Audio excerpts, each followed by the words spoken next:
Last night's episode of The Late Show with Stephen Colbert witnessed extraordinary confrontation when Sylvester Stallone demanded "say that again" after Stephen Colbert mocked him as a washed-up action star desperately clinging to past glory through endless sequels. The 77-year-old actor and filmmaker didn't just defend his career. He exposed Colbert's pattern of attacking aging celebrities while desperately clinging to his own fading relevance through increasingly mean-spirited comedy. But what started as promotion for Stallone's new director's cut of Rocky would reveal disturbing truths about how late-night hosts exploit generational divides for ratings while hiding their own creative bankruptcy. The Ed Sullivan Theater was thick with anticipation from the moment Stallone arrived. The legendary actor was there to discuss the 45th anniversary restoration of Rocky, a project close to his heart that included never-before-seen footage. But Stephen Colbert had prepared something entirely different. A production assistant later revealed overhearing Colbert tell his writers, "Let's remind everyone that Rocky should have ended 40 years ago. This Italian stereotype won't stop milking his one good idea." The preparation materials included edited clips of Stallone's sequels arranged to appear repetitive and desperate, alongside unflattering photos from recent appearances designed to emphasize his age. The warm-up comedian had been specifically instructed to make jokes about actors who don't know when to quit and the sad desperation of comeback attempts. Therefore, when the cameras rolled at 11:36 that evening, Stallone walked into what was essentially a premeditated assassination of his legacy, disguised as comedy. The show opened with Colbert's standard political monologue, but he made several pointed references to people who can't accept their time has passed and the embarrassment of watching former heroes become parodies of themselves. The audience had been primed for confrontation, though many seemed uncomfortable with the cruel edge to the preparation. Stallone waited backstage with characteristic stillness, his weathered face betraying no emotion as he watched the monitor. His manager would later describe him as coiled like a fighter waiting for the bell, completely aware he was walking into an ambush but ready for war. When Colbert finally announced, "Please welcome Sylvester Stallone," the applause was notably mixed, with younger audience members seeming confused while older ones stood in genuine respect. Stallone walked out with the slightly stiff gait of a man who'd taken real punishment over decades, greeting Colbert with a handshake that Colbert tried to turn into comedy by pretending Stallone was squeezing too hard. "Sly, Rocky came out in 1976. Don't you think it's time to let it go? How many times can you play the same character before it becomes sad?" Colbert began immediately, his tone dripping with condescension. Stallone studied him for a long moment, his face unreadable. "Say that again," he said quietly, his distinctive slurred speech carrying unexpected menace.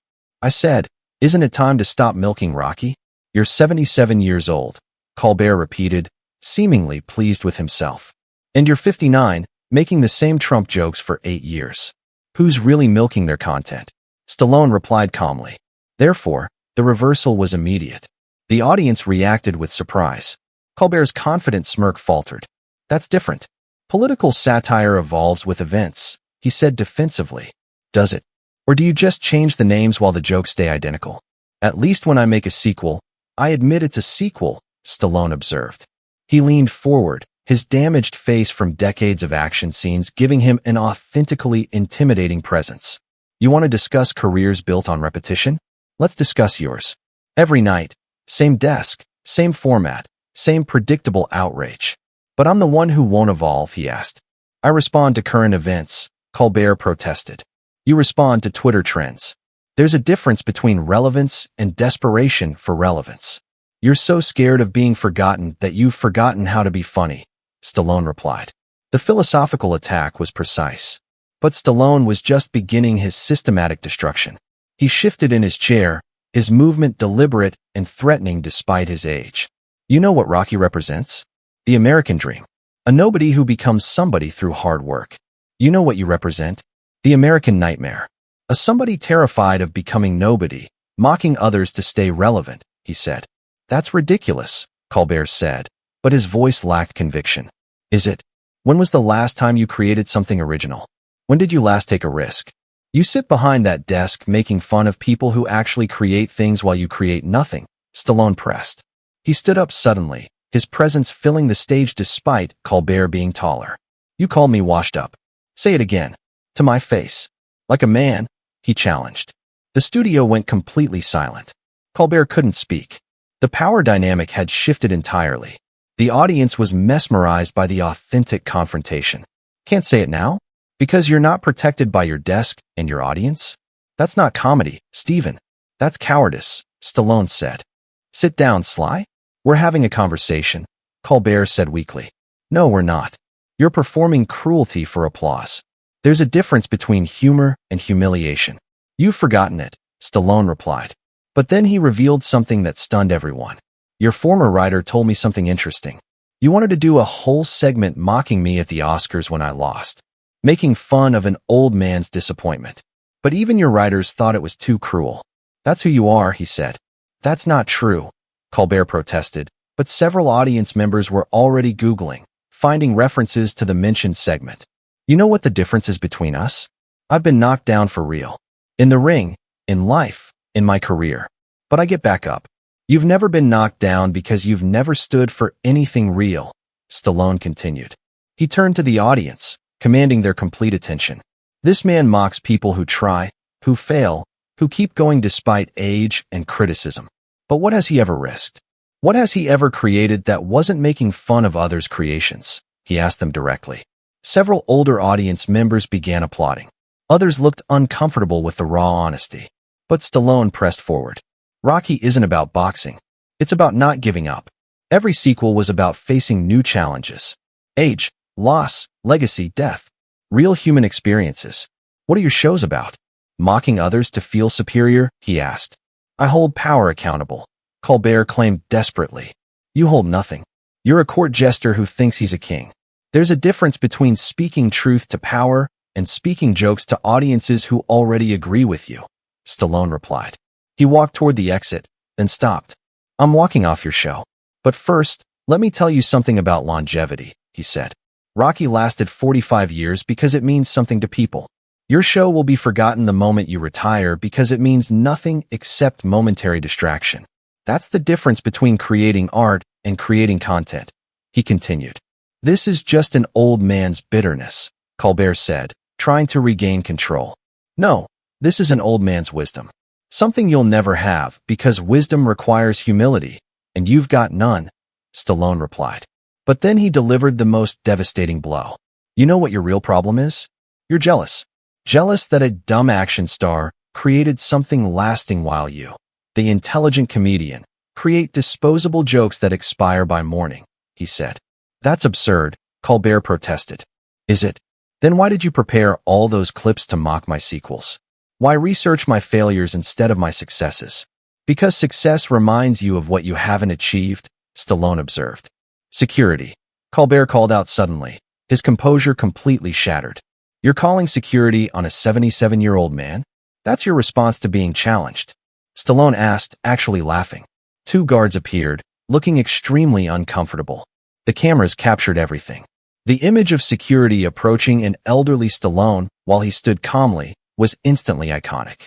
You know what Adrian would say about this? That you're a bum. Not because you're unsuccessful, but because you tear down others' success to build yourself up, Stallone said. As security hesitantly approached, Stallone addressed them. Gentlemen, you're about to remove Rocky Balboa for telling the truth. Think about that. Think about who you're serving, he said. The guards genuinely hesitated. One actually stepped back. The other looked at Colbert uncertainly. The moral weight of the moment was crushing. Remove him now, Colbert demanded, standing and pointing. As they finally took his arms gently, Stallone remained dignified. You know what? I've been thrown out of better places by better men. At least they had the courage to do it themselves, he said. You're finished in late-night television, Colbert threatened. Stallone laughed genuinely. Late-night television? I make movies that last decades. You make jokes that last until the next news cycle. Your threats are as empty as your comedy, he said. As they escorted him toward the exit, Stallone turned back one final time. Hey, Stephen, remember this. I created Rocky at 30. What have you created except mockery? When you're 77, if you make it that far, what will you have to show except clips of you making fun of better men? He said. But before leaving, he delivered one last truth. Ask him why he won't have older comedians on. Ask why he only mocks older actors. Ask what he's really afraid of, he shouted. The cameras caught Colbert's stricken face before cutting to commercial. The band sat in stunned silence. The audience was completely divided, with older members standing and applauding while younger ones sat confused.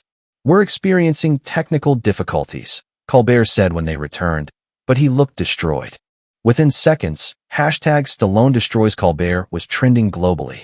The footage of the elderly actor being removed by security while maintaining complete dignity went viral instantly. Veterans organizations, senior advocacy groups, and filmmakers worldwide expressed outrage. Former Late Show writers began confirming Stallone's claims. The planned Oscars mockery segment was verified. Stories emerged about Colbert's pattern of ageist humor and his fear of aging in the industry. Colbert attempted damage control the next night. "Last night, we had an unfortunate incident with a guest who couldn't handle comedy about his career," he said weakly. But the public response was devastating. Comments flooded in calling him a bully, ageist, and coward. The image of security removing Stallone became symbolic of Colbert's weakness. Stallone released a powerful video statement from his home gym, doing pull-ups while speaking. "I was removed for defending my life's work against mockery." Stephen Colbert calls security on old men who dare to challenge him. "That's not strength. That's weakness. Rocky would be ashamed." The video went viral globally, showing Stallone's physical capability at 77 contrasted with Colbert's cowardice. It sparked massive discussions about ageism in entertainment and respect for legacy artists. CBS received thousands of complaints about elder abuse and discrimination. Advertisers targeting older demographics pulled support immediately. The show faced potential age discrimination lawsuits. Meanwhile, the Rocky director's cut broke all streaming records. Audiences rallied to support Stallone, seeing him as representing everyone who'd been mocked for aging or continuing to work past arbitrary expiration dates. The incident became known as the Stallone Stand, when an aging legend confronted ageist mockery with dignity. Universities began teaching it as an example of how comedy had become cruelty. But the deeper impact was on late-night television's treatment of older guests. The casual ageism that had been acceptable was suddenly exposed as cruel and discriminatory. Other hosts scrambled to distance themselves from such content. Colbert's show never recovered its cultural position. Young viewers abandoned it after seeing the cruelty toward an elderly man. Older viewers had already left in disgust. He was caught in a demographic no man's land. Years later, when Stallone received a Lifetime Achievement Award, he said, "Stephen Colbert tried to mock me for being old and still working. I'm still here, still creating." Where's his late-night show? Some things age well. Some things just age out. The empty chair Stallone left became symbolic of the absence of respect in modern entertainment. His removal by security became an image of how the industry treats its elders, with mockery instead of reverence. Film schools began teaching the incident as the Stallone principle, that longevity in art comes from meaning, not mockery. That creating something lasting requires risk, while tearing things down requires only a microphone and meanness. Colbert attempted to address the controversy multiple times, but each attempt made things worse. His explanations revealed deeper prejudices against aging, against action films, against anyone who didn't fit his narrow definition of artistic merit. The security guards who'd removed Stallone became famous for all the wrong reasons. One gave an interview saying, "I removed Rocky Balboa because a comedian was scared of him. I'll never live that down. My kids still won't talk to me." Stallone never returned to late-night television. He didn't need to. His point had been made more powerfully than any planned appearance could have achieved. The image of him being escorted out while maintaining complete dignity became iconic. The incident forced a reckoning about ageism in entertainment, about the difference between comedy and cruelty, about respecting those who came before rather than mocking them for still being here. And Stephen Colbert, who'd built a career on claiming moral superiority while mocking others, was exposed as someone who called security on a 77-year-old man for defending his life's work. The comedian who spoke of courage couldn't face an elderly actor without armed backup. In the end, "Say That Again" became more than a challenge. It became a moment when authentic legacy met manufactured relevance, when real achievement met empty mockery, when an old fighter showed a younger man what real strength looked like. The audience that night witnessed something unprecedented, an aging action star destroying a late-night host not with fists, but with words, not with youth, but with wisdom, not with threats, but with truth. And Sylvester Stallone, who'd played fighters his entire career, had his greatest victory not in a ring, but on a comedy show stage, proving that real underdogs don't need scripts to win. They just need someone foolish enough to count them out. The Italian stallion had delivered his final knockout, and his opponent hadn't even seen it coming.